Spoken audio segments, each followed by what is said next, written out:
হয়তো বললে বিশ্বাস করবে না, তোমার কথা মনে হলে এখনো যেখানে সেখানে চোখ ভিজিয়ে ফেলি। তুমি তো হারিয়ে গেছো অনেক বছর হলো, তবে কেন আজও তোমার জন্য আমার অনুভূতিটা ঠিক আগের মতোই আছে।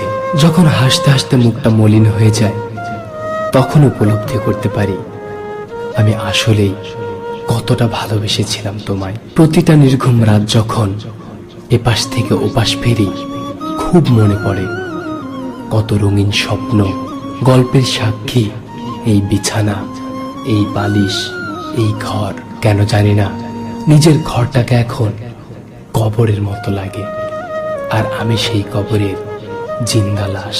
রোজ রাতে গো রাজা ভয় আমার, কিন্তু বাইরের কেউ তা বুঝতে পারে না।